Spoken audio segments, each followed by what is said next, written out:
So రీసెంట్గా ఒక చిన్న స్టోరీ చేసిన ఆధ్యాత్మిక సంస్థలో జరుగుతున్న మోసాలని కాంటెక్స్ట్ తోటి చాలామంది చూశారు, కొందరు స్పందించారు, కొందరితో మాట్లాడాను, ఇట్లాంటివి జరిగాయి. సో ఆ రోజు చెప్పింది ఒక ఫ్రెండ్ స్టోరీ. ఇప్పుడు ఆమె పేరు కూడా ఏం చెప్పను, బట్ నాతోనే ఉంది. ఇప్పుడు ఒక 3-4 అంశాలు ఉన్నాయి. ఆ 3-4 అంశాల మీద తన స్పందన ఏమిటని నేను తెలుసుకోవాలనుకుంటున్నా ఒక కామన్ మ్యాన్గా. ఒకటి, 18 సంవత్సరాల అమ్మాయి హఠాత్తుగా ఇంట్లో నుంచి వెళ్ళిపోయింది. కారణాలు ఏమీ తెలియదు. తర్వాత తెలిసింది ఒక ఆధ్యాత్మిక సంస్థలో తను వెళ్ళి ఉంది, అక్కడి వాళ్ళ చేత బ్రెయిన్ వాష్ చేయబడ్డది. తర్వాత కొన్ని ఎస్ఎంఎస్లు వాట్సాప్ ఇవన్నీ జరిగాయి. అయితే నేను తనను అడిగాను, ఒక 3-4 విభాగాలుగా దీన్ని చర్చిద్దాం, అట్లీస్ట్ ప్రస్తుతానికి ఒక 2 విభాగాలు. ఒకటి, సంస్థ ఏం చేస్తుంది, వాళ్ళు ఎట్లా బ్రెయిన్ వాష్ చేసిర్రు, అదంతా బాడిమిజాయి. నా మెయిన్ పర్పస్ ఏమిటి, యాజ్ ఎ మదర్గా ఎలాంటి ఒక సైకలాజికల్ ట్రౌమా తను అనుభవిస్తుంది. చిన్న చిన్న ప్రశ్నలు నేను తను అడుగుతా, క్లుప్తంగా తను చెప్తా, so that it will be conveyed. తర్వాత మనం వేరే విషయాలు ఇంకొక టాక్ చేస్తాను తన పర్మిషన్ తీసుకొని. సో ఇప్పుడు మీ పేరు, మీ డీటెయిల్స్ ఏం చెప్పక్కర్లేదు. సో ఎట్లా తెలిసింది మీకు తను ఇంటి నుంచి వెళ్ళిపోయినట్టు? తను ఇంటి నుంచి వెళ్ళిపోయిన విషయము కాలేజ్ నుంచి నేను ట్రిప్కి వెళ్తున్నానని చెప్పి బయలుదేరింది. హాస్టల్ నుంచి బయలుదేరింది. తర్వాత ఒక 2 days టచ్లో లేకుండే, ఏదో పొద్దున ఒకసారి సాయంత్రం ఒకసారి ఇట్లా మెసేజ్ చేసేది. నేను ఫోన్లో ఛార్జింగ్ లేదు. ఇది జరిగి ఎంతకాలం అయింది? ఇది December 1st నుంచి 3rd లోపు. ఓకే, చెప్పండి, కంటిన్యూ. తను మెసేజ్ చేసేది. ఆ మెసేజెస్లో కూడా తను ఏదో ఎక్కడో ఉంది, కాంటాక్ట్లో లేదు 2 days నుంచి అన్నది ఒకటి అర్థమవుతుంది నాకు. ఓకే. 2 days తర్వాత ఏమైంది అసలు, ఎందుకు మాట్లాడట్లేదు నాతోని అన్నది డౌట్ వస్తుండే. ఓకే. December 3rdకి ఈవినింగ్ నేను 3 o'clock అరౌండ్ ఫోన్ చేశాను తనకి. ఆ టైంలో రింగ్ పోతుంది, ఒకసారి మొత్తం రింగ్ పోయింది, తర్వాత అసలు రెస్పాన్స్ లేదు. మళ్ళీ నాకు అనీజీగా అనిపించింది, నేను మళ్ళీ కాల్ చేశాను. సో అప్పటి వరకు మీకు తెలియదు తను ఇక్కడ ఆశ్రమంలో ఉందా, ఫ్రెండ్ ఇంట్లో ఉందా, ఏం తెలియదు? తను హాస్టల్లో ఉందని అనుకుంటున్నాను. హాస్టల్ నుంచి తను ట్రిప్కి వెళ్తున్నాను ఏదైతే చెప్పిందో, ట్రిప్కి వెళ్ళింది వచ్చింది అని అనుకుంటున్నాను. December 3rdకి ఈవినింగ్ వరకు నేను December 3rd రోజు మార్నింగ్ తను నాకు మెసేజ్ చేసింది, నేను మళ్ళీ రిటర్న్ ట్రిప్లో ఉన్నాను, బస్ ఎక్కాక నేను ఫోన్ ఛార్జ్ చేసుకొని నేను మాట్లాడతానని చెప్పి. ఎన్నిసార్లు కాల్ చేసినా రెస్పాన్స్ లేదు, మెసేజ్కి రెస్పాన్స్ లేదు. తర్వాత ఛార్జింగ్ పెట్టుకున్నా, నేను తర్వాత కాల్ చేస్తాను, ఈవినింగ్ చేరుకున్నాక కాల్ చేస్తానని చెప్పింది. ఈవినింగ్ నేను కాల్ చేసినప్పుడు ఫస్ట్ రెస్పాన్స్ లేదు, సెకండ్ టైంకి రిసీవ్ చేసుకుంది కాల్. అటునుంచి ఇంకెవరో మాట్లాడుతుంది ఒక ఆవిడ, మాతాజీ అని చెప్పి మాట్లాడింది నన్ను. మాతాజీ అంటే మీరెవరు మాట్లాడేది అని నేను అడిగాను.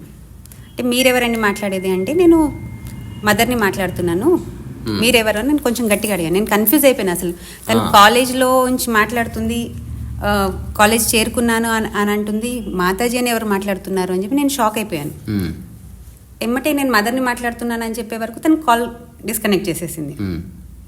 నాకు అసలు ఇది ఏదన్నా క్రాస్ కనెక్షన్ ఏమన్నా అయిందా, క్రాస్ కనెక్షన్ అయినా కానీ ఈ మాతాజీ బెహెన్జీ లాంటి మాటలు ఎందుకు వినబడుతున్నాయి అని చెప్పి, ఇది క్రాస్ కనెక్షన్ అయితే కాదు, ఏదో జరుగుతుంది, నా కూతురు కాలేజ్లో ఉందా లేదా అన్నది నాకు అర్థం కావట్లేదు.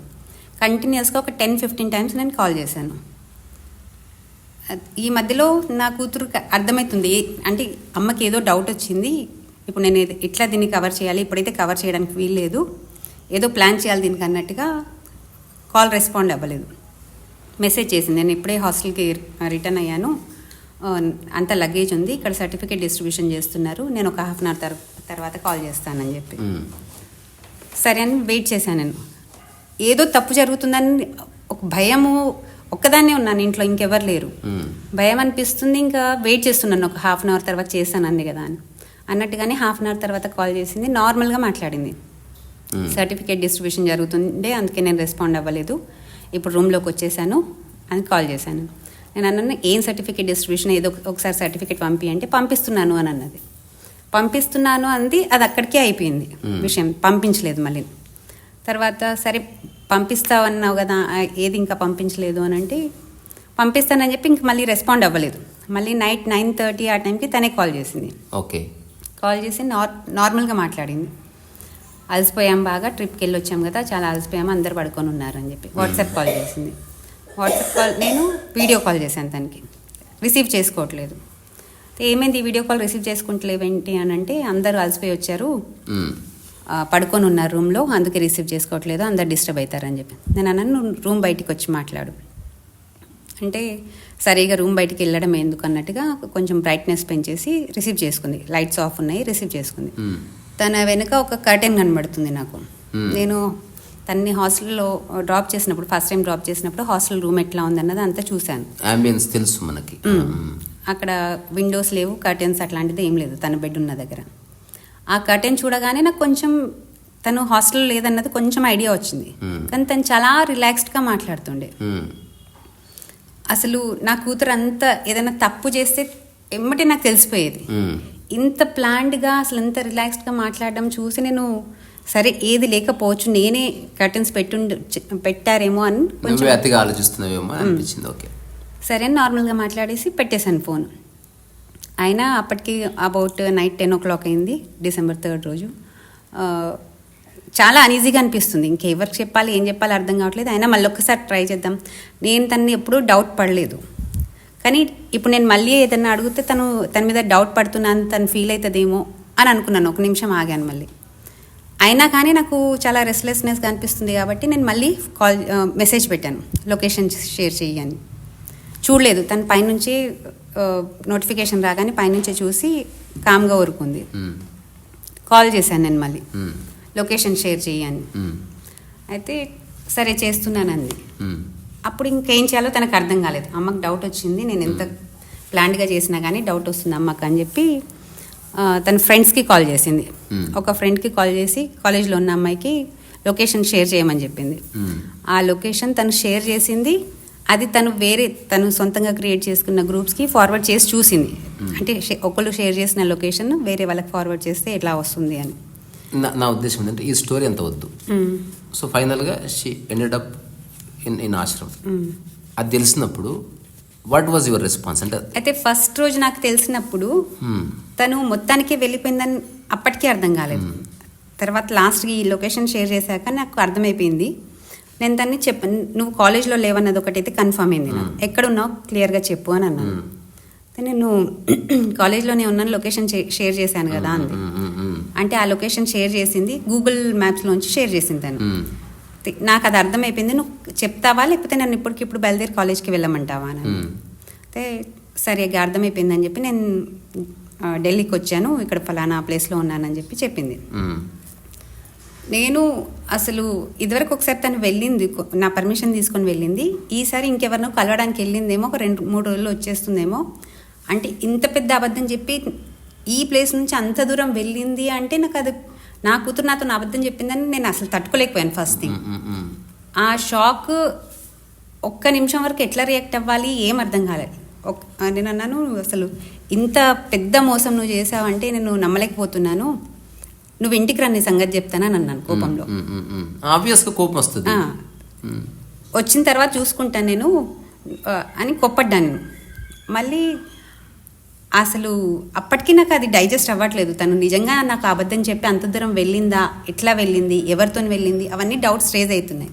అయితే మా రిలేటివ్స్ ఎవరైతే దీంట్లో ఉన్నారో వాళ్ళకి కాల్ చేశాను నేను. వాళ్ళ రెస్పాన్స్ లేదు.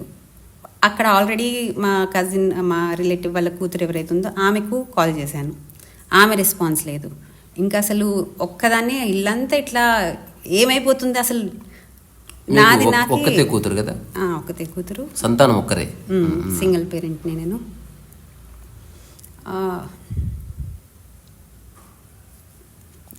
నథింగ్ రాంగ్, ఎమోషనల్ అయితే అవనివ్వండి. సో ఏమనిపిస్తుంది అంటే ఎంత పెద్ద దెబ్బ. స్పీకప్ అంటే నేను ఎందుకు చేస్తున్నంటే people should listen to this voice. ఇప్పుడు మనం ఎవరి మీద యుద్ధం ప్రకటిస్తలేము, ఒక కామన్ మ్యాన్కి అయిన ఇంపాక్ట్ ఏందని నేను చూస్తున్నా అంతే. ఒక్క నిమిషం ఉండమ్మా, నువ్వు డోంట్ డిస్టర్బ్. అయితే ఇంకా నిద్ర పట్టలేదు నా. Already 10:30, 11 around. తర్వాత అక్కడ ఇంకో మా సిస్టర్ వాళ్ళ కూతురు ఎవరైతే ఉన్నారో మా రిలేటివ్ కూతురు తను మళ్ళీ నాకు కాల్ బ్యాక్ చేసింది. వాళ్ళిద్దరు డిస్కస్ చేసుకొని తర్వాత ఏం చెప్పాలి అమ్మకి అన్నట్టుగా డిస్కస్ చేసుకొని నాకు మళ్ళీ కాల్ బ్యాక్ చేసింది తను. అయితే విషయం అంతా నీకు తెలిసిపోయే ఉంటుంది అని అంది తను. అంటే నేను ఏ విషయము తెలిసిపోవడం ఏంటి, అసలు ఇక్కడికి ఎలా వచ్చింది, నేను నీ మీద నమ్మకం పెట్టుకొని ఏది ఉన్నా కానీ నువ్వు తన క్లోజ్ అని చెప్పి నీకు ప్రతి విషయం తను చెప్తుంది కదా అని చెప్పి తనని కన్విన్స్ చేయడానికి చదివినా చదవకపోయినా ఏది ఉన్నా కానీ నేను నీకు చెప్పేది, నేను తనకు ఎక్స్ప్లెయిన్ చేస్తాను అని చెప్పేది. ఏం జరుగుతుంది ఇప్పుడు నాకు అర్థం కావాలి అని అంటే తను వచ్చేసింది, తన ఇష్టంగా వచ్చింది ఇక్కడికి. వచ్చేసి స్టేషన్కి వచ్చి నేను ఇక్కడికి వచ్చేసాను, నన్ను తీసుకెళ్ళండి అంటే మేము తీసుకురావాల్సి వచ్చింది అని చెప్పింది తను. అంటే ఎప్పుడు చేరుకుంది అని అంటే సాయంత్రం చేరుకుంది అని అంది. మరి సాయంత్రం చేరుకుంది అన్నప్పుడు నేను తల్లిని ఇక్కడ ఉన్నాను, నేను 3 రోజుల నుంచి తన కోసం వెయిట్ చేస్తున్నాను అన్నప్పుడు నాకు ఫోన్ చేసి నువ్వు చెప్పాలి కదా ఇక్కడికి వచ్చింది, నువ్వేం బెంగపడకు అని చెప్పాలి కదా అని. అప్పటికి నాకు తను మొత్తానికి వెళ్ళిపోయింది అన్న విషయం నాకు అసలు ఐడియానే తెలియదు. అంటే వస్తదిలే ఈ రోజు ఎవరినో కలవడానికి వెళ్ళిందేమో, ఏదైనా మీటింగ్ అటెండ్ అవ్వడానికి వెళ్ళిందేమో, వాళ్ళు ఇవన్నీ ప్రోగ్రామ్స్ జరుగుతుంటాయి కదా అన్నట్టుగా నేను అనుకున్నాను. నెక్స్ట్ డే సరే ఆ రోజు రాత్రి వీళ్ళకందరికీ తెలిసి నా నుంచి దాచిపెట్టారన్నది ఒకటి అర్థమైంది నాకు. నేను తన్ని కూడా కోప్పడ్డాను, నేను మీద చాలా నమ్మకం పెట్టుకున్నాను, ఇంత పెద్ద మోసం నువ్వు చేస్తావని నేను అనుకోలేదు, అసలు ఇదంతా మళ్ళీ తిరిగి వస్తుంది అన్న ఉద్దేశంతోనే నేను కోప్పడుతున్నాను ఈమెను కూడా. ఇంకా ఈ విషయానికి నేను ఎప్పుడు ఎప్పటికీ క్షమించను నిన్ను అని చెప్పాను అన్నట్టు. అయిపోయింది, ఫోన్ పెట్టేశాను. తర్వాత రాత్రంతా నాకు నిద్ర పట్టలేదు. రాత్రంతా నేను వెయిట్ చేసుకుంటూనే ఉన్నాను. అసలు నా కూతుర్ని నేను ఇంత నమ్మకం పెట్టుకొని ఎప్పుడు ఒక్క మాటను కూడా కొప్పడలేదు, నా దగ్గర ఎందుకు దాచిపెట్టాల్సి వచ్చింది, ఒక్కసారి ఈమె అబద్ధం చెప్పడానికి అలవాటు పడిపోతే ఫ్యూచర్లో నేను తను ఎట్లా హ్యాండిల్ చేస్తాను, నాకు తెలియకుండా ఇంత నీట్గా అసలు అబద్ధం చెప్తుంది అంటే ఫేస్లో కొంచెం భయం అనేది ఉంటుంది కదా, అది లేకుండా తను వ్యవహరించింది. అంటే నిజం చెప్తున్నట్టుగానే మాట్లాడుతుంది, అది అబద్ధం చెప్తున్నట్టు అనిపించలేదు నాకు అప్పటికి కూడా అని చెప్పి నేను ఆ రాత్రంతా అట్లనే ఆలోచించుకుంటున్నాను. మార్నింగ్ 5:30కి ఫోన్ పట్టుకుని ఉన్నాను, నా కూతురు మళ్ళీ ఫోన్ చేస్తుందా, నన్ను కన్విన్స్ చేయడానికి ట్రై చేస్తుందా అని. మార్నింగ్ 5:30కి మెయిల్ వచ్చింది నాకు. నేను కూడా నోటిఫికేషన్ రాగానే పైనుంచి చూశాను, ఓపెన్ చేయలేదు. అయితే దాంట్లో ఏమని రాసిందంటే మమ్మీకో బేటికా లెటర్ అని చెప్పి రాసింది, హెడ్డింగ్ దాని సబ్జెక్ట్ సునోమా అని చెప్పి. అయితే నేను అది సరే నన్ను కన్విన్స్ చేయడానికి ట్రై చేస్తుంది, నేను అలిగి ఉన్నాను కదా, వస్తే నేను కొప్పడొద్దు అన్నట్టుగా ఫస్ట్ తన ఎక్స్ప్లెనేషన్ ఇచ్చేస్తే తర్వాత నేను కొంచెం రిలాక్స్ అయితే తర్వాత నార్మల్గా కొప్పడకుండా ఉంటాను అన్నట్టుగా రాసిందేమని నేను ఓపెన్ చేయలేదు. తను కొంచెం టెక్నాలజీ ఎక్కువ తెలిసి తను ఆల్రెడీ అన్నిటికీ ట్రాకర్స్ అవి పెట్టుకొని ఉంది తను. ఇప్పుడు నేను అది మెయిల్ నాకు రిసీవ్ అయితే నేను అది ఓపెన్ చేస్తే తనకు తెలిసిపోతుంది. మనకి వాట్సాప్లో ఎట్లయితే రెడ్ మెసేజెస్ ఎట్లా బ్లూ టిక్ మార్క్స్ కనబడతాయో అలా. అయితే నేను ఓపెన్ చేయలేదు, నాకు తెలుసు తను ట్రాక్ చేస్తుంది, మెయిల్ అప్పుడే వచ్చింది, నేను ఎమ్మడే ఓపెన్ చేస్తే తనకు తెలిసిపోతుంది, నేను ఇప్పుడు కన్విన్స్ అవ్వదలుచుకోవట్లేదు, నేను కొంచెం తనకు భయం ఉండాలి అన్నట్టుగా నేను ఓపెన్ చేయలేదు. అది పైనుంచి కొంచెం చదివి ఊరుకున్నాను. ఆ రోజు స్కూల్లో కొంచెం నాకు వర్క్ ఎక్కువ ఉండే, ఒలింపియాడ్ ఎగ్జామ్స్ నడుస్తుండే అని చెప్పి నేను అదంతా ఫస్ట్ చూసుకున్న తర్వాత అన్నట్టుగా స్కూల్లో నా పని అయిపోయినాక నాకు ఫ్రీ పీరియడ్ ఉన్నప్పుడు మెయిల్ ఓపెన్ చేశాను. ఓపెన్ చేస్తే దాంట్లో కొంచెం తన ఎక్స్ప్లెనేషన్ ఉండే, నాకు ఇదంతా ఇంట్రెస్ట్, నేను స్పిరిచువాలిటీనే ఫాలో అవ్వాలనుకుంటున్నాను, నా ఇష్టపూర్వకంగా వచ్చాను ఇక్కడికి, నేను నిన్ను అడిగి ఉంటే నువ్వు నాకు పర్మిషన్ ఇచ్చేది కాదు, అయితే హాస్టల్లో కొంచెం లగేజ్ ఉంది తెచ్చుకో అని చెప్పి దాంట్లో ఉంది. అప్పటిదాకా అదంతా మళ్ళీ రిటర్న్ వస్తే నేను కొప్పడొద్దన్న దానికి ఎక్స్ప్లెనేషన్ ఇస్తుందని నేను అనుకుంటున్నాను. ఆ లైన్ హాస్టల్లో ఉన్న లగేజ్ నువ్వు తెచ్చుకో ఇంటికి అని ఎక్కడైతే అందో ఆ లైన్ని నేను 2-3 సార్లు చదివాను. నేను కరెక్టే చదువుతున్నానా, తను ఏం ఎక్స్ప్లెయిన్ చేయాలి, అసలు ఆ మొత్తం లెటర్లో కూడా నేను వెళ్ళిపోయాను మళ్ళీ నేను తిరిగి రాను అన్న లైన్ ఎక్కడ లేదు. ఆ ఒక్క లైనే హాస్టల్లో ఉన్న లగేజ్ తెచ్చుకో ఇంటికి అని ఎక్కడైతే అన్నదో ఆ లైన్నే 2-3 టైమ్స్ చదివాను నేను. అసలు తను చెప్పాలనుకుంటుంది నేను కరెక్ట్గానే అర్థం చేసుకుంటున్నానా, నిజంగా వెళ్ళిపోయిందా అన్నది నాకు అప్పటికి క్లారిటీ రావట్లేదు. తెచ్చుకో అంటే ఎందుకు తెచ్చుకోవాలి, తన హాస్టల్ స్టడీ కంటిన్యూ చేస్తుంది కదా, హాస్టల్ నుంచి ఇంటికి ఏం రాలేదు కదా, అక్కడికి వెళ్ళింది. ఒకవేళ మళ్ళీ రిటర్న్ వచ్చిన తర్వాత సరే తన హాస్టల్లో ఉండదలుచుకోకపోతే ఇంటి నుంచి మనం ఇద్దరం వెళ్ళి తెచ్చుకోవచ్చు కదా. ఇప్పుడు నాకు అర్థమైంది, అంటే వినేవాళ్ళకి అర్థమవుతుంది, తను కంప్లీట్గా అన్ని రిలేషన్స్ కట్ చేసుకుని వెళ్ళిపోయింది. She wrote letter. ఆ తర్వాత ఒక మదర్గా మీ రెస్పాన్స్ ఏంది? ఇమ్మీడియట్గా మీరు ఏం చేసిండ్రు? షార్ట్గా చెప్పండి, because there is so much to speak. నాకు అది అర్థం కాగానే ఫస్ట్ మా అక్కకి ఫోన్ చేశాను నేను. ఇంకా అసలు చెప్పాను అక్కకి ఇట్లా తను చేసింది. నాకు చెప్పడానికి కూడా రావట్లేదు అసలు. కోర్స్ ఎమోషన్ ఉంటుంది. అక్కకి నేను ఏడుస్తున్నాను, ఏమైంది చెప్పు అని అడుగుతుంది అక్క నన్ను.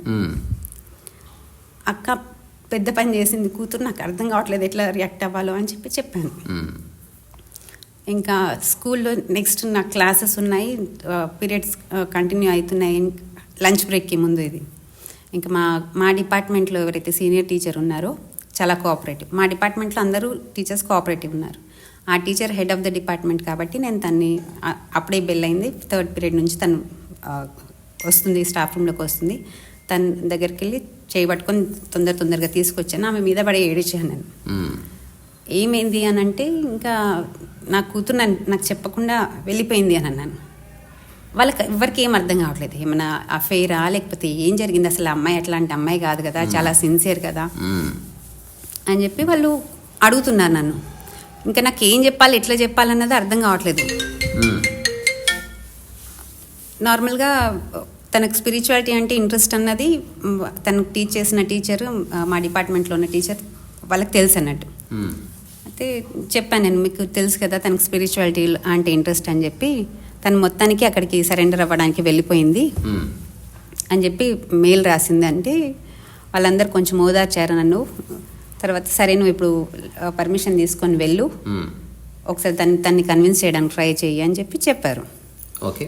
ఇంకా నేను ప్రిన్సిపల్ దగ్గరికి వెళ్ళి ఇంకా ఇవన్నీ చెప్పడానికి లేదు అసలు. ప్రిన్సిపల్ అది ఇప్పుడు వేరే టీచర్స్ తెలిసినా కానీ అందరూ సరే తల్లి కాబట్టి తను ఏమైనా తప్పు చేసినా కానీ తను కవర్ చేయడానికి ట్రై చేస్తుంది, స్పిరిచువాలిటీ అన్న పేరు చెప్తుంది. కానీ ఏదో ఇక ఈ ఏజ్ అమ్మాయిలు అంటే వేరే అఫైర్ ఏదో ఉంటుంది అనేది చూడదు.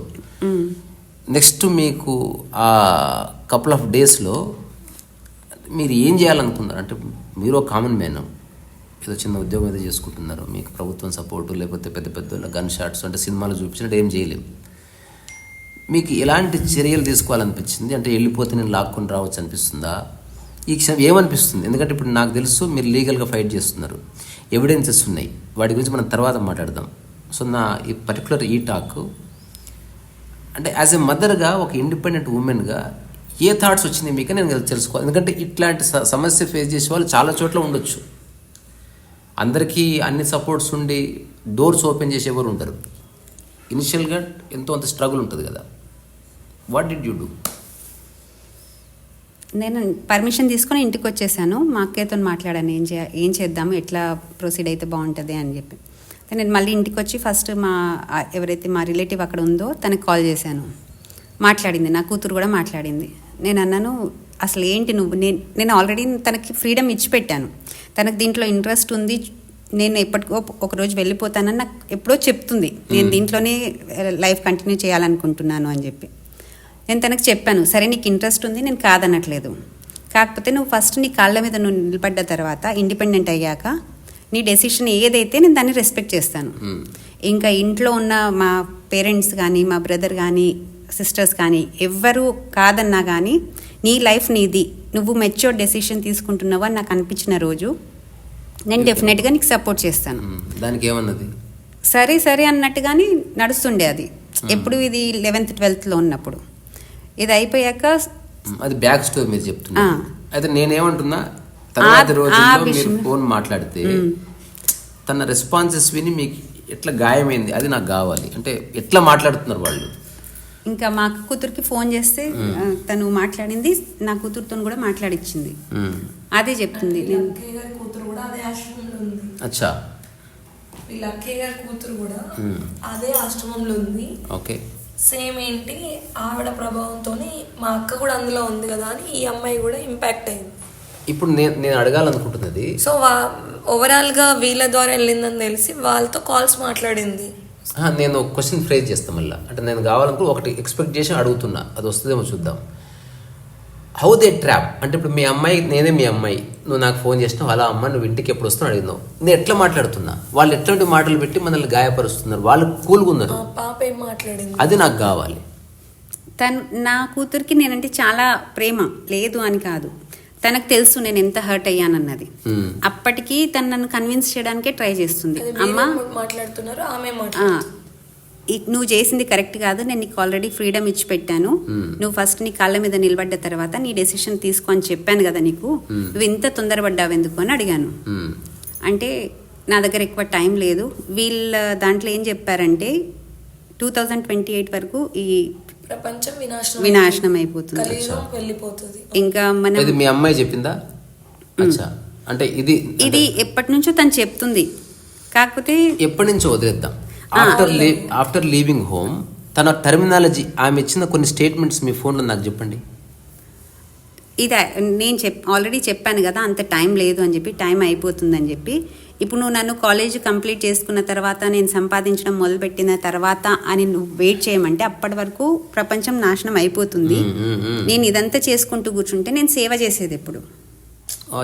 అంటే ఇప్పుడు నువ్వు డీటెయిల్డ్గా చెప్పు. ఇప్పుడు వాళ్ళ దృష్టిలో ఇప్పుడు ఏదైతే ఈ ప్రపంచం కలియుగం పోతుంది, వినాశనం అయిపోతుంది, సత్యయుగం వస్తుంది అనే ఈ ఒక గుంపు ఏదైతుందో, దానికి ఏ పేరు ఇప్పుడు నేను పెట్టదలుచుకోలేదు, సో ఆ గుంపులో నేర్పించబడే విషయం ఏంటంటే ఇంకా టైం లేదు. 2028లో ప్రపంచం మునిగిపోతుంది, వినాశనం అవుతుంది. సో నువ్వు ఇప్పుడు నుండి చూసుకుంటే నీకు ఇంకెన్ని.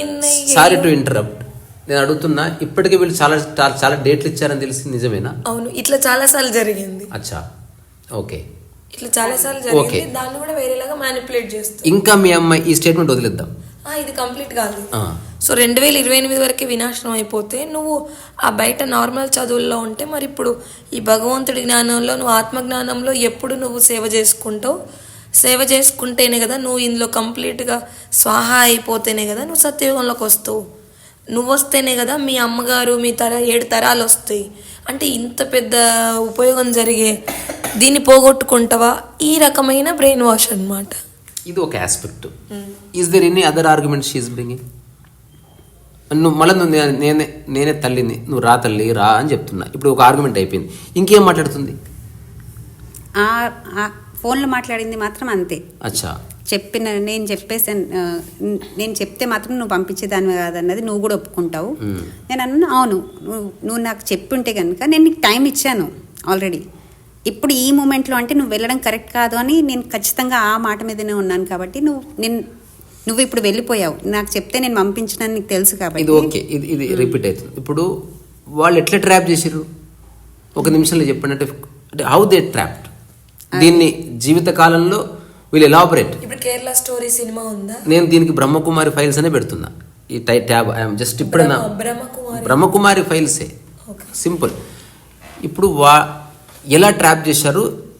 ఒకటి నాకు మీరే చెప్పారు, వాట్సాప్ కమ్యూనికేషన్ ఉంది, అది కోర్టులో మీరు ప్రొడ్యూస్ చేసినారు. ఇంకా వీటన్నిటికంటే ముందు నుండే ఇప్పుడు ఈవిడ ఎవరైతే ఉన్నారో మనతో మాట్లాడుతున్న మదర్, ఈ అమ్మ ఎవరైతే ఉన్నారో వీళ్ళ చుట్టాల్లో వీళ్ళ కజిన్ ఒక ఆవిడ ఇది ఫాలో చేస్తారు.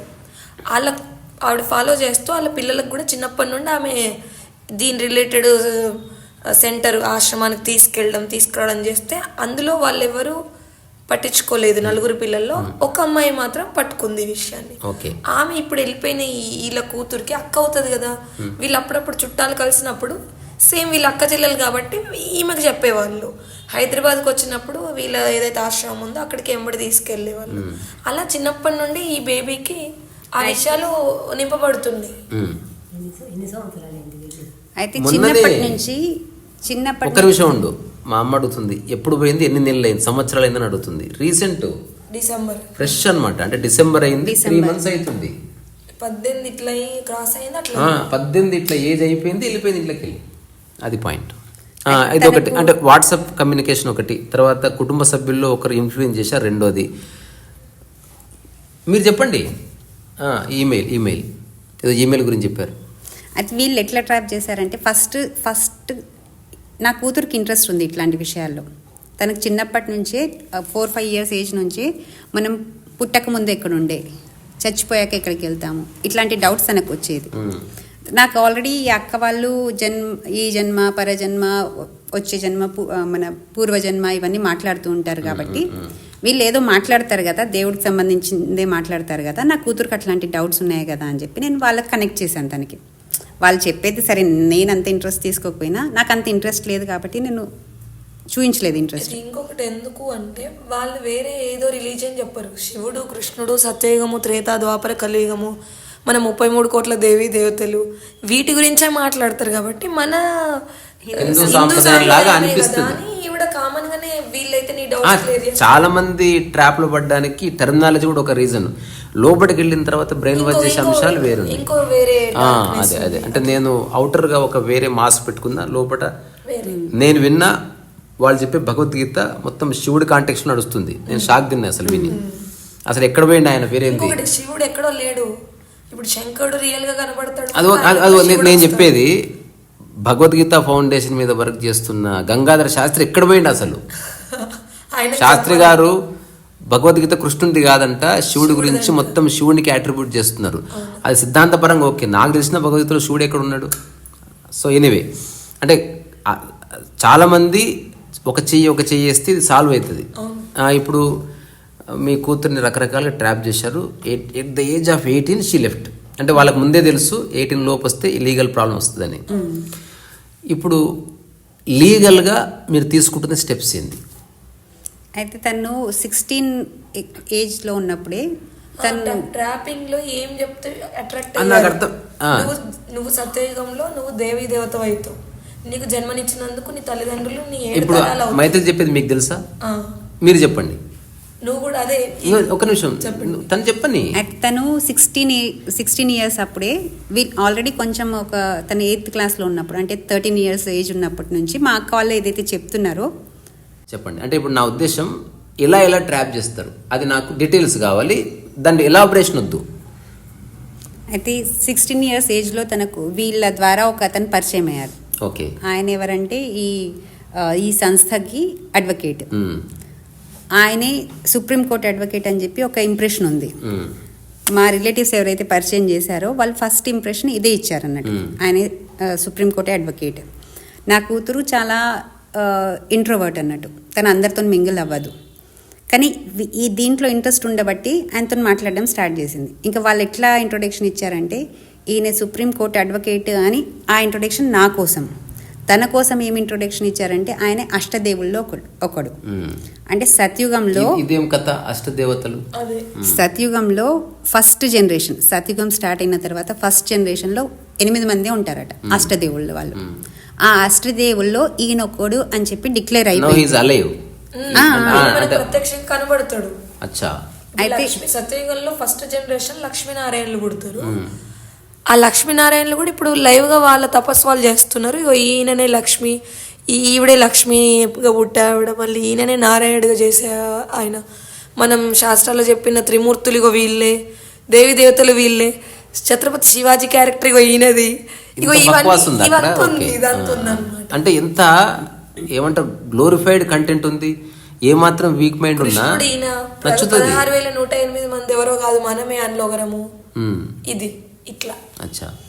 నా కూతురు ఆ మాట నమ్మింది, అష్టదేవుళ్ళు ఒకళ్ళని చెప్పి. మా అక్క వాళ్ళు అంత గట్టి నమ్మకంతో చెప్పే వరకు వీళ్ళు చెప్తున్నారు, వీళ్ళు 20 సంవత్సరాల నుంచి ఇది ఫాలో అవుతున్నారు కాబట్టి వీళ్ళు చెప్పేది కరెక్ట్ అని చెప్పి నమ్మింది. ఇప్పటిదాకా వాళ్ళు ఇచ్చిన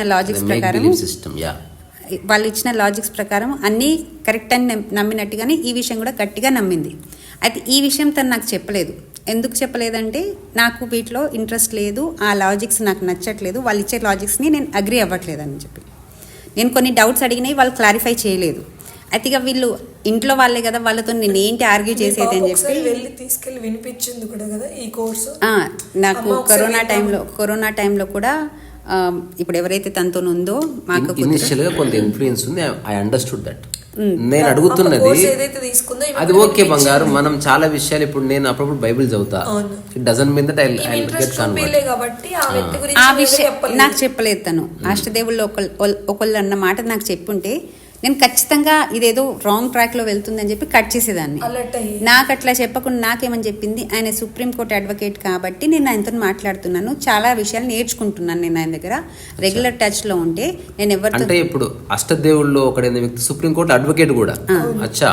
అంటే ఇప్పుడు కలియుగంలో లాస్ట్ జన్మలో ఆయన సుప్రీంకోర్టు అడ్వకేట్. అచ్చా. ఓకే, సత్యయుగంలో ఆయన అష్టదేవుల్లా ఉంటాడు, ద్వాపరయుగంలో ఆయన పెద్ద పెద్ద రాజులాగా అవుతాడు. అయితే నేను ఆయన మళ్ళీ మనం ఏమవుతాం అప్పుడు? అంటే ఇప్పుడు మన అందరం అంత జ్ఞానం తీసుకోలే కదా, ఏదో ఒక జన్మ 2 జన్మలు తీసుకొని మనం నార్మల్ పీపుల్ అన్నట్టు. నేను ఆయనకి టచ్లో ఉంటే చాలా కమ్యూనికేషన్ స్కిల్స్ డెవలప్ అవుతాయి. ఇంకా వాళ్ళ మీడియా వర్క్ కూడా కొంచెం చేస్తున్నాను నేను, యూట్యూబ్ వీడియోస్ అవి ఇవి, ఇంకా పవర్ పాయింట్ ప్రెజెంటేషన్, ఇట్లా చాలా టెక్నికల్ థింగ్స్ కూడా నేర్చుకుంటున్నాను అని చెప్పి దాంట్లో ఉన్న పాజిటివిటీ అంతా నా ముందు పెట్టింది. నేను కమ్యూనికేషన్ స్కిల్స్ డెవలప్ చేసుకుంటున్నాను, టెక్నికల్ స్కిల్స్ ఇంప్రూవ్ అవుతున్నాయి నాకు, ఇంకా నాకు ఇంట్రెస్ట్ కూడా ఉంది. కొద్ది రోజుల తర్వాత నువ్వే చూస్తావు, నేను అన్ని డిసిప్లిన్ నేర్చుకుంటాను, నీకు ఏవేవైతే కంప్లైంట్స్. సరే, గుడి థింగ్స్ చెప్పింది ఫైన్. ఇప్పుడు ఆమె వెళ్ళిపోయి అట్లా ఇన్ఫ్లుయెన్స్ అయ్యింది, ఐ అగ్రి. ఇంకా ఏం చెప్తాను, ట్రాప్ ఎట్లా చేసారు? అది ఇప్పుడు ఇది ఒక పాయింట్, అది ఎంతసేపు ఎలాబరేట్ చేసినా అది ఫిక్స్. అది 1 పాయింట్. ఇందులో ఉన్న లాభాలు ఏంటి ఫస్ట్ చెప్పేది.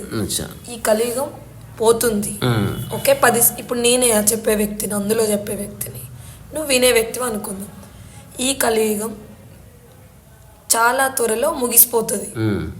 రకరకాల భూకంపాలు వస్తాయి, వరదలు వస్తాయి, సునామీ వస్తుంది. కరోనా రాలేదా మొన్న? ఆ కరోనా ఎగ్జాంపుల్ కూడా వీళ్ళు కలుపుకుంటారు.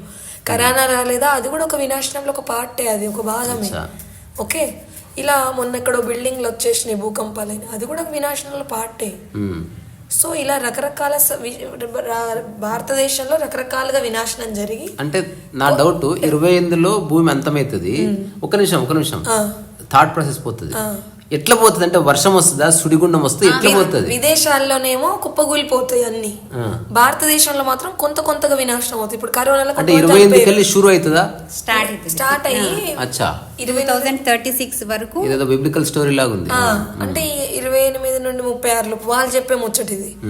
ఈ 6 ఏళ్లలో 36 అంటే 6-8 ఏళ్లలో భారతదేశం అక్కడక్కడ ఇక మొత్తం లేకుండా పోతుంది. అయితే ఒక మాట చెప్తా. ఈ సిద్ధాంతంలో వాళ్ళు ఏం చెప్తారంటే, let us do another video exclusive. Short గా చెప్తా, ఇప్పుడు జస్ట్ 1 నిమిషమే టైం ఇస్తున్నా, నాకు ముగించు. ప్రపంచం వినాశనం అయిపోతుంది, కానీ మనకు ఒక బంగారు అవకాశం ఉంది. ఏంటది? మనం ఈ యుగం నుండి సత్యయుగం వెళ్ళిపోవచ్చు. ఓకే, సత్యయుగం వెళ్ళిపోవచ్చు. దానికి మార్గం ఏంటి? భగవంతుడి జ్ఞానము.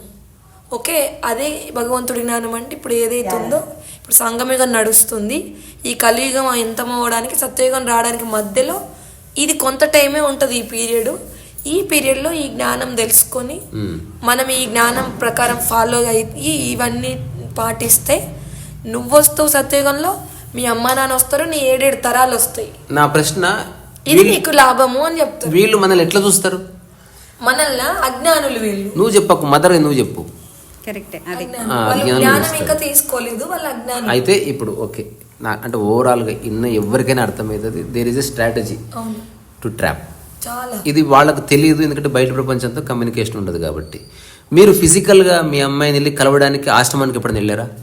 వస్తున్నాను, ఫోన్ చేసి వెళ్ళి. ఇప్పుడు తను ఇక్కడ చేరుకున్న తర్వాత నెక్స్ట్ డే వచ్చాను నేను.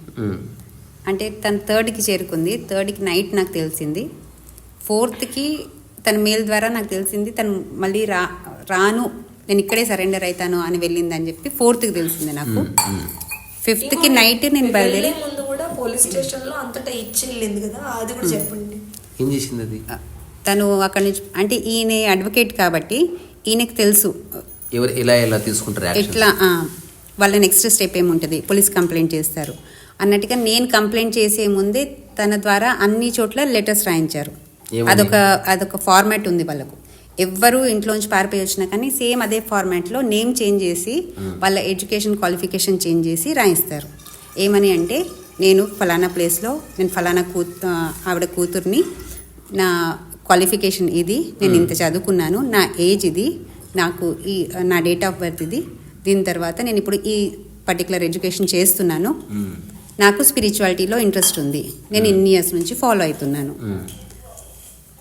దీని తర్వాత నాకు కంప్లీట్గా సరెండర్ అవ్వాలన్న కోరిక ఉంది, కాకపోతే మా పేరెంట్స్ దీనికి అగ్రీ కావట్లేదు, వాళ్ళు ఫోర్స్ఫుల్గా నన్ను మళ్ళీ తీసుకురావడానికి ట్రై చేస్తారు, నాకు మళ్ళీ వచ్చేది లేదు. సో ఇదేంటి అంటే రాబోయే రోజుల్లో ఏం జరగబోతుందో, ఇది ఎట్లుందంటే ఎలాగో నన్ను కొడతావని నేనే కొట్టుకొని బట్టలు చింపుకున్నా, ముందే నాకు ముందే తెలుసు అని అంటే ఏమంటారు మన అంటే ఇప్పటిదాకా ఇన్ని కేసెస్ అయిన దాంట్లో ఇవన్నీ ఉంటాయి కాబట్టి వాళ్ళు అదే ఫార్మాట్ ని అందరి దగ్గర అప్లై చేస్తున్నారు. అంటే ఇలా చాలా మందిని ట్రాప్ చేసి జరిగిన సమస్యల నుండి ముందు నుండే సొల్యూషన్ గా ప్లాన్ ఉంది. నేను అడిగిన దానికి మీరు ఆన్సర్ ఇవ్వాలి. ఇది నాకు అర్థమైంది. ఇది ఒక సెగ్మెంట్. ఎప్పుడన్నా మీరు ఫిజికల్గా ఆశ్రమానికి పోయిర్రా? దాని తర్వాత 5th రోజు అది ఓకే, డేట్స్ వదిలేద్దాం. ఆశ్రమానికి వెళ్తే హౌ షీ రెస్పాండెడ్? ఆశ్రమంలో సెటప్ ఎట్లుంది? మొత్తము అదన్నీ గ్రిల్స్, ఢిల్లీలో ఫస్ట్ మెయిన్ గేట్ దగ్గర ఒక లాక్, అది చాలా అంటే పకడ్బందీగా ఉంటుంది అన్నట్టు. అది ఓపెన్ చేసిన తర్వాత 2nd ఫ్లోర్లో ఆశ్రమం. 2nd ఫ్లోర్ మెట్ల దగ్గర ఒక గేట్ ఉంది. అది ఓపెన్ చేశాక 2nd ఫ్లోర్లో గ్రిల్స్ పెట్టారు. ఆ గ్రిల్స్కి పరదాలు ఉన్నాయి. ఆ కర్టెన్స్ ఓపెన్ చేశాక ఆ గ్రిల్స్ ఓపెన్ చేశాక లోపలికి వెళ్తే మామూలుగా మనకు ఇది మెష్ డోర్ ఏదైతే ఉంటుందో అది, దాని తర్వాత మెయిన్ డోర్. అంత లోపల తను ఉంది. మీరు అంత లోపలికి వెళ్ళారా? అంత లోపలికి సరే ఫస్ట్ టైం కాబట్టి నేను ఒకవేళ పాజిటివ్గా రెస్పాండ్ అయితే సరిపోతుంది కదా, ఏం ఉండదు గొడవ అన్నట్టుగా ఫస్ట్ రోజు నన్ను నిలవ చేశారు. నేను వస్తున్నాను అని అంటే సరే అని చెప్పి వాళ్ళే ఏదో నాకు ఆతిథ్యం ఇచ్చినట్టుగా మీరు ఒక్కరు రండి అని అన్నారు. ఫస్ట్ నేను అక్క బావని తీసుకొని వెళ్తానని అనుకున్నాను. నేను బావ కొంచెం గొడవ పెడతారు, కోపం ఎక్కువ అని చెప్పి తెలుసు అని నా కూతురికి ఆయన అంటే భయం కూడా కాబట్టి వాళ్ళ భయమే చెప్పాను నా కూతురికి. ఏమని అంటే అక్కని బావని తీసుకొని వస్తాను, నేను అక్కడ వదిలిపెట్టాను, నేను మళ్ళీ రిటర్న్ తెచ్చుకుంటాను ఎట్లయినా అని చెప్పాను. దానికి ఏం చేసింది తన ఆల్రెడీ గూగుల్ లాగిన్ ఆ పాత ల్యాప్టాప్లో ఉంది. నాకు ఆ రోజు కూడా 2-3 రోజులు అసలు ఒక్క నిమిషం నిద్ర పట్టలేదు. నాకు ఎందుకో డౌట్ వచ్చి దాంట్లో లాగిన్ ఉంది కదా చూద్దామని చెప్పి చూశాను. అయితే తన లెటర్ ఏదైతే రాసిందో సూపరింటెండెంట్ ఆఫ్ పోలీస్కి, ఆ లెటర్ తన అడ్రస్ ఎక్కడ రాయాలో కూడా తనకు తెలియదు. లెటర్ కంటెంట్ వాళ్ళు ఇచ్చేశారు.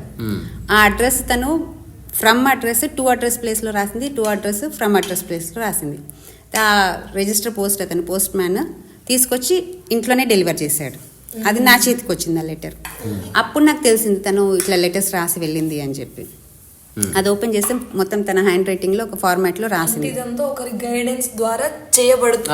అది అర్థమైంది. ఎప్పుడైతే పోలీస్ స్టేషన్ లో ముందే కాంప్లైంట్ ఇచ్చారో అది అర్థమైపోయింది. సరే, అయితే తను బయలుదేరిన టైం ఎట్లాంటిదంటే 18 క్రాస్ అయిన 10 days లోపు తను ఇక్కడికి వచ్చేసింది. జస్ట్ 18 క్రాస్ అయింది. అదే అర్థమైంది కదా. యాక్చువల్ గా 18 క్రాస్ అయిన నెక్స్ట్ డేనే వచ్చే ప్లాన్ ఉండే. తన వాట్సాప్ చాట్స్ ద్వారా అర్థమైంది అది. నెక్స్ట్ డే రాకపోవడానికి కారణం ఏంటి అంటే నేను తన్ని మా హోమ్ టౌన్ తీసుకెళ్ళాను, పండుగ ఉంది అని చెప్పి. ఆ పండుగ అయిపోయిన తర్వాత అందరు సిస్టర్స్ మేమందరం కలవాలనుకుంటున్నాము, మా బ్రదర్ పేరెంట్స్ అందరు ఒక ఫ్యామిలీ గెట్ టుగెదర్ లెక్క. నేను ఎలో చేయలేదు తను ఇక్కడ ఉంటాను, నేను కాలేజ్ ఫ్రెండ్స్తో సెలబ్రేట్ చేసుకుంటాను బర్త్డే అది ఇది అని అంటే, నేను మళ్ళీ వచ్చినాక నువ్వు సెలబ్రేట్ చేసుకుందు కానీ ఇప్పుడైతే నువ్వు రావాల్సిందే అని చెప్పి తీసుకెళ్ళాను. అందుకు తనకు అప్పుడు ఛాన్స్ దొరకలేదు ఎమ్మటి నెక్స్ట్ డే రావడానికి. తర్వాత 10 days తర్వాత మళ్ళీ ప్లాన్ చేసుకున్నారు అన్నట్టు వాళ్ళు.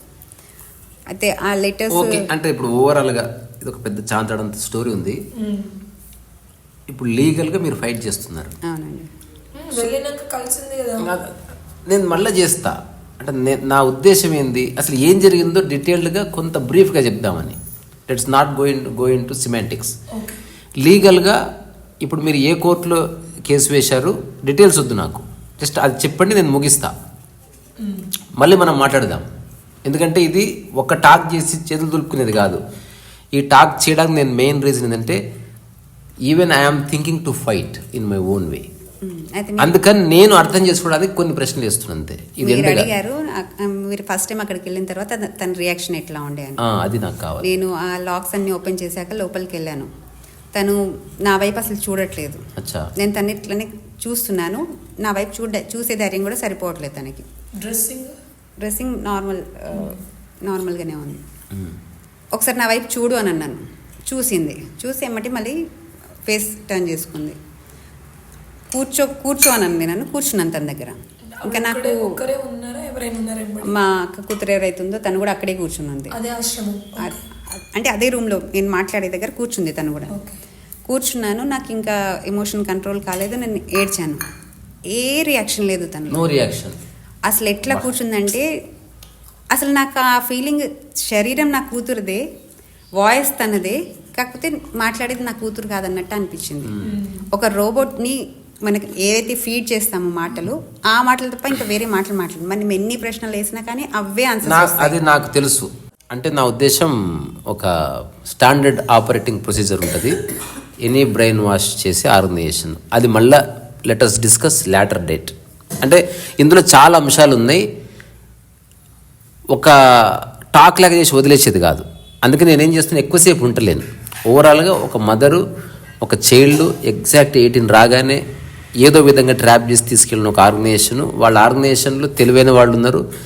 అక్కడ చెప్పే ఫిలాసఫీ ఏమో అది వాస్తవికతకు సంబంధించింది, కానీ వాళ్ళు ఆచరిస్తున్నదంతా ఈ modern day world legal aspects అంతా వాళ్ళు కూడా చూసుకుంటున్నారు. సో మీరు లీగల్గా ఏం చేశారు ఒక మాట చెప్పండి, ముగిద్దాం. అంటే what kind of steps you are taking to fight the system? అయితే మన దగ్గర ఒక స్ట్రాంగ్ పాయింట్ ఏంటంటే ఈ వాట్సాప్ చాట్స్ ఏవైతే ఉన్నాయో అవి దొరికాయి. దాంట్లో క్లియర్గా అర్థమవుతుంది తను 16 years ఉన్నప్పటి నుంచి తను ట్రాప్ చేయడం వీళ్ళు స్టార్ట్ చేశారని. అచ్చా, అది ఎస్టాబ్లిష్ అవుతుంది క్లియర్గా. అది మనం దాంట్లో మెయిన్ పాయింట్స్ ఏవైతే ఉన్నాయో అదంతా చాట్ని పక్కకు పెడితే ఆ స్క్రీన్ షాట్స్ని మనము కేసులో పెట్టాము. అది ఎవరు చూసినా కానీ ఒక్కసారి ఆ చాట్స్ చదివితే క్లియర్గా అర్థమైపోతుంది 16 years అమ్మాయితోని ఎట్లాంటి మాటలు మాట్లాడితే తను కన్విన్స్ అవుతుంది అన్నది ఆ చాట్లో క్లియర్గా అర్థమవుతుంది. ఎట్లా అంటే తన్ని పొగడారు ఫస్ట్, తను చేసే పనులకు నువ్వు చాలా బాగా చేస్తున్నావు, నువ్వు చాలా ఇంటెలిజెంట్, అది ఇదని చెప్పి చాలా పొగడారు. పొగుడుతూ పొగుడుతూ పొగుడుతూ ఒక స్టేజ్ వచ్చాక తనకు అలవాటైపోయింది ఆ పొగడత వినడం, ఆ పొగడత కోసం ఇంకా పని చేయాలి అని. ఇంకా నీకు ఒక పొజిషన్ దొరుకుతుంది, నువ్వు సత్యుగంలో ఒక ప్లేస్లో ఉంటావు, అదొకటి కూడా ఉన్నాయి చార్ట్స్లో. అంటే ఇండైరెక్ట్గా సేవా కర్నేసి ఊంచే పదక మేవా మిలేగా, అంటే నీకు నీ పదవి అర్థమైంది. మేవా అర్థమైంది. మేవా అంటే లంచం, పదవి, గిఫ్ట్. అంటే నువ్వు ఇప్పుడు ఎంత సేవ చేస్తావో నీకు అంత మంచి పదవి దొరకబోతుంది, నువ్వు స్పెషల్ సోల్. అట్లా పొగుడుతూ పొగుడుతూ పొగుడుతూ తను ఎక్కడైనా ఒక్కరోజు ఏదైనా పని వాళ్ళు చెప్పిన పని చేయకపోతే దాన్ని అడ్వాంటేజ్గా తీసుకొని మాట్లాడకపోవడం, ఇగ్నోర్ చేయడం. అయ్యో నేను ఈ పని చేయలేదు అందుకే నాతో మాట్లాడట్లేదు ఈయన అన్నట్టుగా ఆ పని ఇంకా రాత్రంతా నిద్రపోకుండా ఆ పని చేసి పెట్టడం. Technical work. వాళ్ళు ఏం అప్ప చెప్తారు పని అంటే ఎక్కడ వాళ్ళు ఈ పాప దీని ప్రచారం కోసం వాళ్ళు యూట్యూబ్ వీడియోస్ క్రియేట్ చేయడం కానీ, అంటే వాళ్ళకి ఫేవర్ ఉండే వీడియోస్ అని పెట్టుకుంటారు.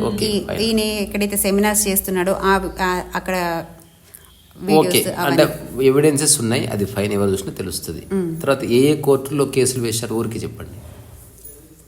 ఢిల్లీ హైకోర్టులో కేసు ఫైల్. ఇప్పటి వరకు ఎన్ని హియరింగ్స్ అయ్యాయి? ఇప్పటి వరకు 5 hearings అయ్యాయి. ఓకే, ఇప్పుడు అయితే first second bench, first single judge bench మీద ఫస్ట్ రోజు కేసు వెళ్ళగానే ఆయనకు క్లియర్గా ఈ సంస్థ పేరు చెప్పగానే అక్కర్లేదా? ఓకే, ఎవరికి అర్థం కదా. ఆ సంస్థ పేరు చెప్పగానే ఆయన ఒకటే మాటలో అన్నాడు, ఇదంతా బ్రెయిన్ వాష్ కేసే, ఇట్లాంటి చాలా కేసెస్ వచ్చాయి, నాకు దీని గురించి తెలుసు, ఇది ఎవరైతే యాక్షన్ తీసుకోవాలో వాళ్ళు యాక్షన్ తీసుకోవట్లేదు కాబట్టి ఇది ఇంకా నడుస్తుంది, ఇది ఎప్పుడో అయిపోవాల్సింది, యాక్షన్ తీసుకోలేదు కాబట్టి ఇంకా నడుస్తుంది అని చెప్పి ఆయన క్లియర్గా చెప్పారు. దాన్ని డబుల్ బెంచ్కి రెఫర్ చేశారు. సెకండ్ హియరింగ్లో ఎక్కడైతే ఆశ్రమంలో తను ఉందో అక్కడ లివింగ్ కండిషన్స్ ఎట్లా ఉన్నాయని చెప్పి ఇన్స్పెక్షన్ చేయాలి అని చెప్పి డీసీపీకి ఇంకా ఎస్డిఎంకి ఆర్డర్ ఇచ్చారు అన్నట్టు. కోర్ట్ కేసు నడుస్తుంది, ఇంకా టైం పడుతుంది. Okay, fine. ఇప్పుడు ఏదేమైనా మీరు ఫైట్ చేయాలనుకుంటున్నారా టు ద ఎండ్? డెఫినెట్గా. ఇప్పుడు నేను నా జాబ్ని పక్కకు పెట్టేశాను పూర్తిగా. ఓకే, నా కూతురు నా చేతికి వచ్చే వరకు నేను తను లేకుండా నేను మళ్ళీ ఇంటికి వెళ్ళదలుచుకోవట్లేదు. ఇప్పుడు మీరు ఎక్కడ ఉంటున్నారు? ఎక్కడెక్కడ రోడ్ల మీద ఢిల్లీలో ఒంటరిగా యు ఆర్ ఫైటింగ్, రైట్? అట్లా అనుకోవచ్చు, కాకపోతే ఇంకా కొద్ది రోజులు ఫ్రెండ్ ఇంట్లో ఉన్నాను. ఏదేమైనా ఇల్లు వదిలేసి ఉండవలసి వస్తుంది.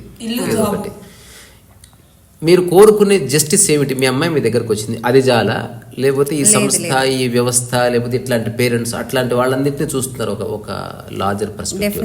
డెఫినెట్గా. ఇప్పుడు నా బాధ నా కూతురు ఒక్కటి వెళ్ళిపోయిందని కాదు, అట్లా ఎంతమంది ఇంకా ట్రాప్ అవుతారు అన్న భయం ఒకటి ఉన్నది. ఎంతమంది ఆల్రెడీ ట్రాప్ అయి ఉన్నారు, వాళ్ళ పేరెంట్స్ పరిస్థితి ఏంటి? ఇప్పుడు ఇంకో పేరెంట్స్ ఉన్నారు, వాళ్ళు 8 years నుంచి ఫైట్ చేస్తున్నారు, వాళ్ళు సీనియర్ సిటిజన్స్ పాపం. వాళ్ళ పేర్లు చెప్పకండి. వాళ్ళ పరిస్థితి చూస్తే నాకు అసలు నేనన్నా ఇంకా సరే నా కాళ్ళ మీద నిలబడి ఉన్నాను, నార్మల్గా ఉన్నాను కాబట్టి నాకు సరే నేను ఓర్చుకోగలుగుతున్నాను. కానీ వాళ్ళ ప్రాపర్టీ అంతా దీంట్లోనే పెట్టేశారు వాళ్ళు. వాళ్ళ ఊరు నుంచి వచ్చేసి ఇక్కడ ఢిల్లీలో భాషరాని ప్లేస్లో, ఊరిగాని ఊరిలో ఏ పని లేకుండా కూతురు వస్తుంది అన్న ఆశతోనే వాళ్ళు అక్కడ ఉన్నారు. వాళ్ళ అమ్మాయి వస్తుందా రాదా తెలియదు, నా కూతురు వస్తుందా రాదా తెలియదు. సరే, ఈ విషయాన్ని పక్క పెడితే ఈ సంస్థ మూతపడాలి ఫస్ట్. ఇది దీనికోసం మీరు దానికోసం ఫైట్ చేయాలనుకుంటున్నారు. అంతే అండి. ఫైన్. నువ్వేదైనా ఒక్క మాట చెప్తావా కంక్లూజివ్గా? నీ లక్ష్యం ఏంది? అయితే ఎలాబరేషన్ వద్దు, దానికి కారణం ఉంది. మేమిద్దరం ఒకే పడవలు ఉన్నాం. ఓకే, సో ఇద్దరిది ఇప్పుడు నాదే అదే విషయం, కామన్ ఎజెండా సేమ్. ఎందుకు అంటే ఇప్పుడు నాకు సంబంధించిన నీ నాన్న టైంలో పెట్టిన వీడియోస్ చూసి కనెక్ట్ అయ్యారు వీళ్ళు, సేమ్ ప్రాబ్లం మాది కూడా అయిందని. సో ఇప్పుడు మన తెలంగాణ నుండే 3 ఫ్యామిలీస్ కుప్పగూలిపోయినాయి ఇప్పుడు ఈ సంస్థ ద్వారా, కంప్లీట్ సఫరింగ్లు ఉన్నాయి. సో మేము మా ముగ్గురి ఎజెండా ఏంటి అంటే, ఇది సమాజానికి చాలా ప్రమాదకరమైన సంస్థ. కుటుంబ వ్యవస్థకు, వ్యక్తికి, వ్యవస్థకు, సమాజానికి, దేశానికి మొత్తం. సో ఇది అసలు మొత్తమే నామరూపాలు లేకుండా ఇది కంప్లీట్ దీన్ని కూకటి వేలతో పీకి పారేయాలి, జరగాలి దీన్ని. దీన్ని మొత్తం ఏంటి, అది చట్ట పద్ధతి ద్వారా చట్టరీత్యానే అలాగే జరుగుతుందిలే, సినిమా కాదు కదా. అండ్ సమాజంలో కూడా అందరూ ఈ విషయం పట్ల రెస్పాండ్ అవ్వకపోతే గనక ఈ రోజు మా ఇంట్లో జరిగింది రేపు మీ ఇంట్లో కూడా వ్యాపిస్తుంది సేమ్. రైట్. మీ ఇంట్లో నుండి కూడా ఎవరో చెప్పకుండా చేయకుండా భార్యనో భర్తనో కూతురో కొడుకో అమ్మనో ఎవరో ఒకరు చెప్పకుండా చేయకుండా పోయి ఇలా కలుస్తారు, సేమ్ ఇవే బ్రెయిన్ వాష్ అవుతారు. ఓకే, ఇప్పుడు నువ్వు అవుట్ సైడర్ స్టోరీ విన్నావు కదా, ఏమనిపించింది ఒక్క మాట చెప్పు. ఇది వీళ్ళ జతకు ఇంకా తెలంగాణలో 3 ఫ్యామిలీలు అన్నారు, కానీ ఎన్ని ఉన్నాయో మనకు తెలియదు. ఈ ఫ్యామిలీలన్నీ కలిసి చేయడం అనేది కాకుండా ఒకరు ఒక్క అడుగు వేస్తుంటే ఒకరొకరు యాడ్ అవుతారు, ఉద్యమం ఉద్రిక్తత అవుతుంది, అంటే ఎక్కువ అవుతుంది. ఎక్కువై ఏమైనా ఫలితం సాధించడానికి అవకాశం ఉంటుంది అని నా నమ్మిక. 3 ఫ్యామిలీస్ అని మేము ఒకరికొకరు తెలిసిన వాళ్ళం. ఇంకొక ముఖ్యమైన విషయం ఏంటంటే, ఆధ్యాత్మికతలో రకరకాలు ఉన్నాయి మళ్ళీ సంస్థలో, ఒక్కొక్కళ్ళు ఒక్కో ఆధ్యాత్మికత. సో ఇక్కడ ఎందుకు ఇంత షాక్ అవుతున్నాం, ఎందుకు ఇంత ఫ్యామిలీస్ నష్టపోయినామంటే అన్ని రకాలుగా ఏదో వెళ్ళి వస్తాం. ఇప్పుడు తిరుపతి వెంకటేశ్వర స్వామి దగ్గరికి వెళ్తాం, 10 రోజులు ఏదో సేవ చేస్తాం వస్తాం, ఓకే. అట్లా కాకుండా వీళ్ళు ఏంటి చెప్పకుండా చేయకుండా వెళ్ళిపోవడం, అటే ఉండడం. మనం వెళ్తే మనల్ని మీ రూపంలో మమ్మల్ని మాయ మింగడానికి వస్తుంది, భగవంతుడి నుండి దూరం చేయడానికి, కన్న తల్లిదండ్రుల రూపంలో, చుట్టాల రూపంలో, మీ అందరి రూపంలో మాయ వస్తుంది. కాబట్టి ఈ పరీక్ష మేము పాస్ అవ్వాలి అన్న ఉద్దేశంతో వాళ్ళు మన మొహం కూడా చూడరు. ఇక అటు వేరంటే ఇక వాళ్ళు లేరనే అనుకోవాలి మనం. సో ఇది షాకింగే కదా, 100% షాకింగ్. సో ఇప్పుడు నువ్వు భగవద్గీత వెళ్ళు, మెడిటేషన్ వెళ్ళు, యోగాకి వెళ్ళు, ఎక్కడికైనా వెళ్ళు, 10 రోజులు వెళ్ళు, 5 రోజులు వెళ్ళు, నెల రోజులు వెళ్ళు, సంవత్సరం వెళ్ళు, ఫోను కాలు, వీడియో కాలు, మనం వెళ్తే కలవడం, వాళ్ళు రావడం, ఇవి కామన్గా ఉంటే ఇంత షాకింగ్ ఉండేది కాదు. సో ఇది కంప్లీట్ షాకింగ్ ఉంది వీళ్ళ బిహేవియర్. సో అందు గురించే ఇంత ప్రాబ్లం అవుతుంది. సో ఇది కల్పిత కథ కాదు, రియల్ స్టోరీ. సో వాళ్ళు మన ఎదురుగానే ఉన్నారు, ఇంతసేపు మాట్లాడింది ఏదో ఊహించి చెప్పింది కాదు. There is real problem and there is real pain also. సరే, లీగల్గా ఏం చెప్తున్నారు వాళ్ళు, మోరల్గా వాళ్ళ సిద్ధాంతం మీద ఏదైనా పక్కన పెడితే, మన ఇంట్లో పుట్టి పెరిగిన మన సిస్టరో మన డాటరో హఠాత్తుగా ఒక సిద్ధాంతం మాయలబడి మాయం కావడం, అసలు పేరెంట్స్ని కలిస్తే పాపం, జస్ట్ ఈ ఒక్క జన్మ పేరెంట్సే, ఇట్లాంటి ఫిలాసఫీలన్నీ చెప్పి బ్రెయిన్ వాష్ చేస్తున్నారు. ఇది కాదు, ఇంకేదో గొప్పగా ఉంది లైఫ్లో, ఇదేముంది నథింగ్ అని చెప్పడం వల్ల వాళ్ళు ఇన్ఫ్లుయెన్స్ అయ్యి పనిచేస్తున్నారు. తర్వాత బయట ప్రపంచంతో కంప్లీట్గా సంబంధాలు లేకుండా చేస్తున్నారు. అట్లా కనుక ఒక 10 years ఉన్నారనుకో, దే బికమ్ ఎక్స్ట్రీమ్లీ వీక్, తద్వారా డిపెండ్ అయిపోతారు. సో ఇది ఒక మదర్ ఎమోషన్ని ఇంట్రడ్యూస్ చేయడానికి చేసిన ఒక ప్రయత్నం. అయితే ఇంకా నేను దీని మీద కొంత వర్క్ చేస్తే, ఇంకా ఎవరిని ఇట్లాంటి అనుభవాలు ఉన్న వాళ్ళు ఉంటే దయచేసి నాకు కాంటాక్ట్ చేయండి. నా మెయిల్ ఐడి ఇస్తా, ukantrisa@gmail.com. We don't blame organisation, but we'll see the problem. Studio number తర్వాత ఇస్తాను. సో అది okay. So thank you so much ఇక్కడ ఉన్న మదర్కి, అట్లాగే మా చర్చలో పాల్గొనేది మైథిలి, అలాగే జానకమ్మ గారు కూడా ఉన్నారు, కాంత్రిసా. Signing off. This is real problem. నిజంగా నేను చాలా రోజుల తర్వాత అనుకుంటున్నా ఒక కామన్ మ్యాన్గా ఒంటరిగానే ఫైట్ చేద్దామని, and I'm thinking about it with utmost sincerity.